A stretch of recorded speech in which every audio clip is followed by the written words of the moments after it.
marketers earlier this week countered the position of the federal government as they insisted that the current pump price of premium motor spirits, popularly called petrol, should not be less than 800 naira per litre if there was no subsidy on the commodity.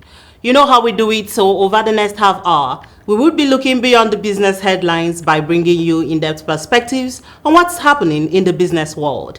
First, we'll begin with the oil sector, and then we'll proceed to inflation, stock market. These and more comes to you after the break. Stay with us.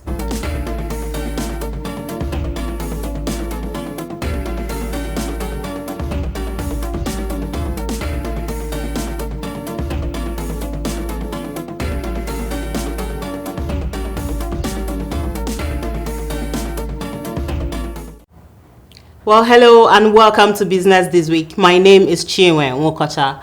We begin today's news with the oil marketers. Earlier this week countered the position of the federal government as they insisted that the current pump price of premium motor spirit, popularly called petrol, should not be less than 800 naira per litre if there was no subsidy on the commodity. Now, petrol currently sells at between 580 naira per litre and 617 naira per litre, depending on the area of purchase, as the federal government, through its Nigerian National Petroleum Company Limited, had denied reintroducing PMS subsidy.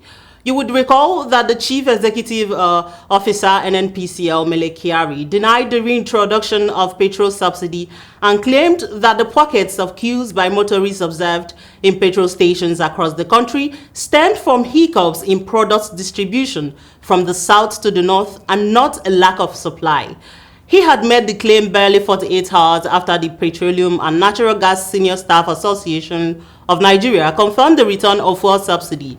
Also, oil marketers had earlier stated repeatedly that fuel subsidy had returned, as they explained that the landing cost of petrol as of last week was 720 naira per litre. Now, Nigeria's crude oil output rose to an all-time high of 1.35 million barrels per day in September 2023, as the country pumped its highest volume of crude oil so far since this year.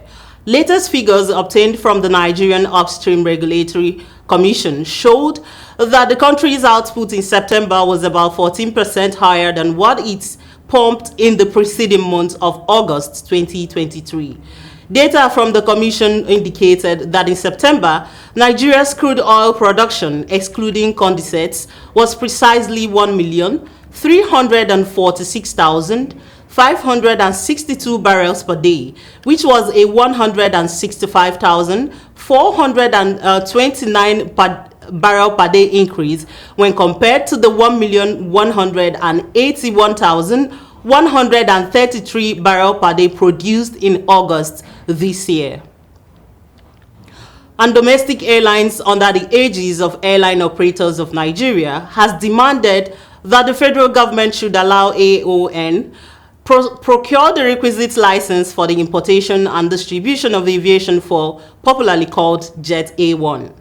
AON also asked the government to provide a dedicated support line for domestic airlines to access foreign exchange from the Central Bank of Nigeria in order to enable the carriers to meet their obligations to air travelers. They made the call during a courtesy visit on the Minister of Aviation, Festus Keyamo, at his office in Abuja. The president, AON, Abdul Munaf Yunusa, said the purpose of the visit was to brief the minister about the challenges in the sector as well as proffer solutions, and also congratulate him on his recent appointment as minister. Now, the association made a presentation to the minister where the chief executive officer, Top Brass Aviation, Captain Roland Iyai, said there was an urgent need to ensure the adequate supply of aviation fuel in the sector. Nigerian oil firms have acquired about 26 oil mining licenses in the Niger Delta Basin in the last decade. This was revealed by Executive Secretary, Nigerian Content Development and Monitoring Board, Engineer Simbi Wabote, speaking at the 2023 Petroleum and Natural Gas Senior Staff Association Energy and Labor Summit in Abuja. Now, according to him, some of the divestments currently on the cards included those planned by Shell and ExxonMobil to sell oil and gas assets worth billions of dollars, in addition to a news announcement in September of an agreement with Oando PLC for the sale of NAOC interest in 6 onshore blocks and the Opai gas power plant in Delta State. He emphasized that divestments of oil assets are not necessarily negative, rather they represent an avenue for the local capacities and capabilities that have been developed through local content implementation to be brought to bear in the upstream sector.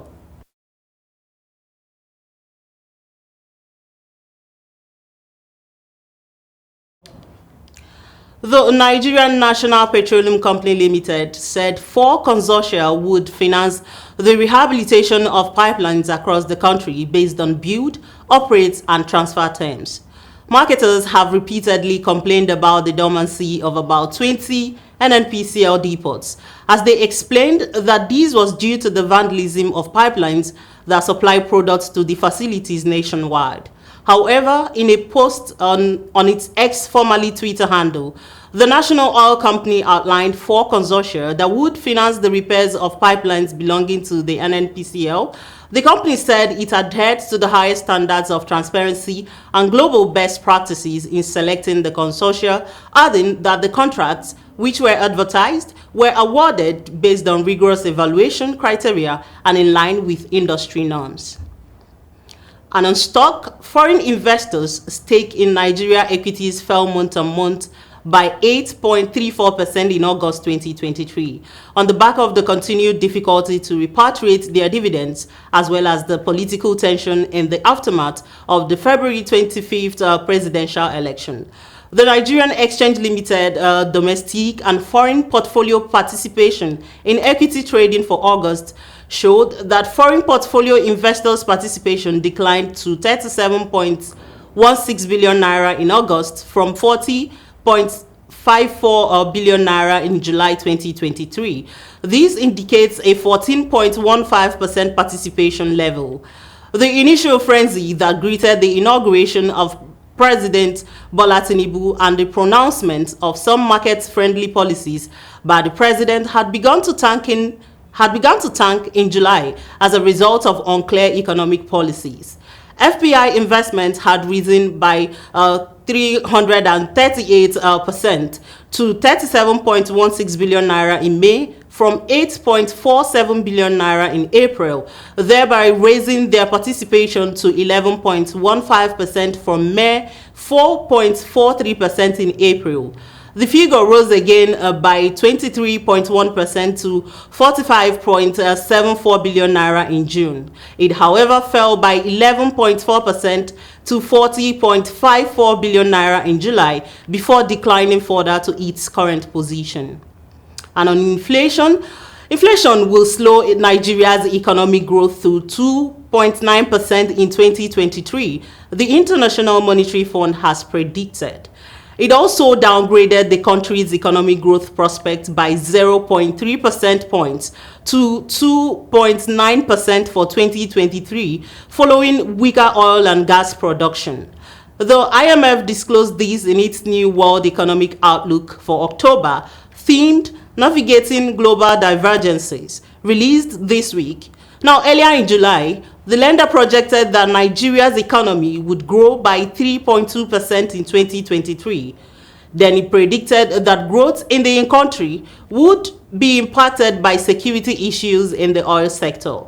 Commenting on its new prediction for the country, Washington-based lender said, growth in Nigeria is projected to decline from 3.3% in 2022 to 2.9% in 2023 and 3.1% in 2024, with negative effects of high inflation on consumption taking hold. The International Monetary Fund has called on the federal government to focus spending on protecting poor people from the inflationary impacts of high energy prices. Briefing the media at the backdrop of the Fiscal Monitor Report released by Fund at the ongoing World Bank IMF annual meeting in Marrakesh, Morocco, the Assistant Director, IMF's Fiscal Affairs Development, department rather, Era Dabla Norris, commending the FG for the removal of the fuel subsidy. However, said the reform must be completed with smart policies that focus on spendings to protect vulnerable groups from impacts of high energy prices. According to her, to further curtail the inflationary effect of the fuel subsidy removal, there must be a suite of other macroeconomic policies that will help to bring inflation down, including leveraging the country's untapped tax potential to increase revenue collections and debt service spendings.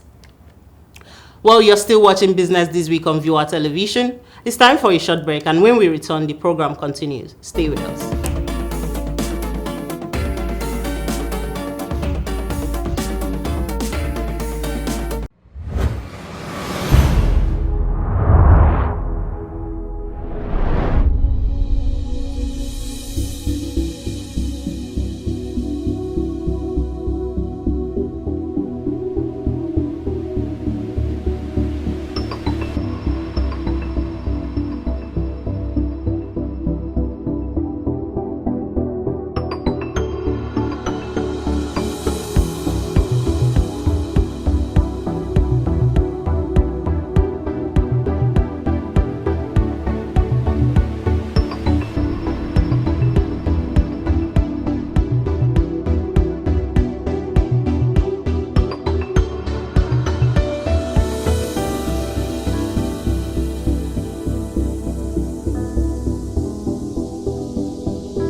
In this 21st century, where all the information we need is now in the palm of our hands. News from around the world, entertainment, celebrity gossip, sports, and much more.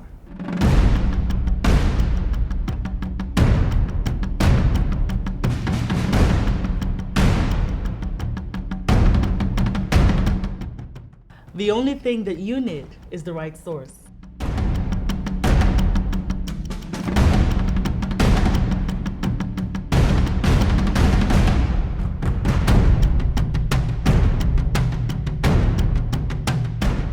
Viewer TV is now on the go. Simply check us out on our social media pages on Facebook, Instagram, YouTube, and Twitter for all the information you need.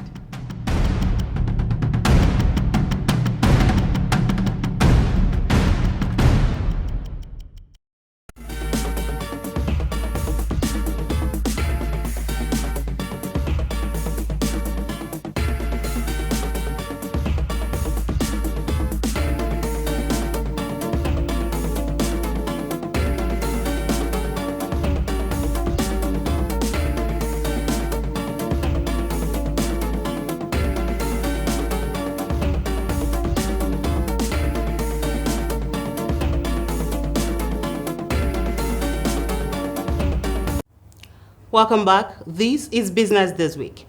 Now, PwC Nigeria and Citibank have raised concerns about foreign suppliers rejecting letters of credit amid unsettled foreign exchange obligations to domestic lenders. In its bi-monthly economic outlook report, PwC said the rejection of letters of credit may lead to less imports of the much-needed inputs and goods for manufacturing and retail wholesale trade.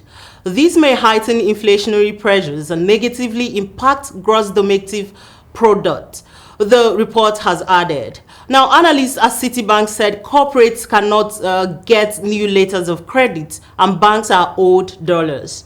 They added that clearing out the backlog needs to be paired with a more refined FX market, as the central bank governor put it, an elegant one. There are all kinds of regulations that need to be removed to get rid of the tired FX system. The glaring one is the restriction of FX provision for 43 items. An elegant system may persuade more transactions to move from the parallel to the formal rate. Moving on, government has said it will focus more on domestic resources mobilization with a focus on a more efficient collection of taxes, fees, and payments that are due to the government. The Minister of Finance and Coordinating Minister of the Economy, Wale Edun, made this disclosure earlier this week on the sidelines of the ongoing World Bank Group and International Monetary Fund annual meeting holding in Marrakesh, Morocco. Edun, who spoke shortly after the G20 meeting involving Nigeria, said the meeting focused on how the World Bank Group and the IMF could be more reformed to offer more support to developing economies. Now, according to him, global interest rates have been rising, and there is a need for countries, including Nigeria, to focus more on mobilizing resources locally, a move Nigeria has started embarking on. Moving on, 35 talented pupils from public primary schools of 3 states of the Niger Delta have become the latest beneficiaries of the NNPCL and Shell Cradle to Career Scholarship. The scholarship covers full 6 years of secondary school education. The beneficiaries from Rivers, Delta, and Bayelsa states recently concluded a week-long orientation program with introductory courses in academics, character, and psychology to prepare them for a seamless integration into their new learning environment. They have been enrolled in 3 high-rate private schools, Brookstone Secondary School, Jefta Comprehensive School, and Bloombridge High School, all in Port Harcourt, Rivers State. And in a bid to stimulate economic growth worsened by unprecedented rise in prices of goods and services, the Central Bank of Nigeria reduced its cash mop-up operation by 82% to 150 billion naira in the 9 months ended September 30, 2023, from 830 billion naira in the corresponding period of 2022. As a result, the banking industry enjoyed a 46% increase in average opening balance of idle cash during the period. Now, as part of its money supply management fund, the CBN occasionally mop up or inject cash into the banking system through the sale of repayment of open markets operation treasury bills. The CBN sells OMOTBS to reduce money supply in the economy and with a view to curbing inflation. However, it is not clear if the drastic reduction in its cash mop-up measures have succeeded in stimulating economic growth over the past 9 months, as inflation maintained steady upswing while gross domestic product has been sluggish. And stock market volatility continued with the benchmark Nigerian Exchange Limited All-Share Index closed higher, gaining a modest 11 basis points week on week at 66,464.57 points last week Friday from 66,362.1 points in the previous week. This is as investors look forward to policy statements from the fiscal and monetary authorities as the new ministers and Apex Bank leadership settle down to roll out new economic plans or agenda to put the economy on a growth path. More companies continue to announce their second quarter financial results, while the third quarter are already being expected to start pouring in any moment from next week for early filers. Analysts are of the opinion that amidst concerns over macroeconomic headwinds in the country, third quarter 2023 earnings reports are expected to remain mixed due to the ongoing fiscal reforms by government at a time of lingering foreign exchange challenges, with the naira already crossing the 1,000 naira per US dollar threshold. And Nigeria rely on foreign borrowings to boost its capital importation in the first 6 months of 2023. This is as 28 states failed to attract any foreign investment in time under review, according to reports from the National Bureau of Statistics on Nigeria capital importation. Now, in 2023, total capital importation dropped by 30.42% year-on-year in the first half of 2023 to $2.16 billion from $3.11 billion from the corresponding period of 2022. As issues such as insecurity and difficult business environments continue to impact foreign direct investment into Nigeria, the country has become increasingly reliant on foreign loans to boost capital importation. Foreign investments in forms of loans grew by 17.43% to 1.21 billion naira in the first half of 2023 from 1.03 billion dollar as of the corresponding period of 2022. And moving on, the Nigeria Ports Authority has vowed to eliminate corruption in the Nigeria's seaports through implementation of the Nigeria Ports Process Manual. Speaking at the seminar on implementation of the NPPM Import Haircut, organized by the Port Standing Task Force team, tagged Sensitization Program for Stakeholders in the Port Sector on Nigeria Port Process Manual, NPPM Global Best Practice in Port Operation and Effective Implementation, sponsored by Nigeria Shippers Council, Managing Director of the Nigerian Port Authority, Mohammed Koko, stated that the authority is doing everything possible to ensure that corruption is eliminated in port operation. Now, Koko, who was represented by a principal manager of NPA Port Harcourt, Norom Emmanuel, noted that ills carried out by other bodies operating within the ports were easily attributed to have been done by the authority. He said the essence of the NPPM was to ensure effective interagencies collaboration, adding that the NPPM would also address the issues of delay in documentation and clearances. And NairaGram, a licensed international money transfer operator, has said it is partnering with the CBN of Nigeria, Sebastian BDC, and Keystone Bank to tackle the foreign exchange liquidity crisis in the country. This was according to a statement from the firm, and according to the statement, the firm plans an international payment service initiative to enhance financial connectivity. The statement read, "In collaboration with the Central Bank of Nigeria and in partnership with Sebastian BDC and Keystone Bank, this service addresses FX liquidity challenges in the country by simplifying and enhancing the process of sending money from Nigeria globally, thus fostering financial empowerment for Nigerians." This new international payment service symbolizes NairaGram's unwavering commitment to innovation that enables bonds of kinship, foster community, and drives wealth creation through hassle-free remittances overseas.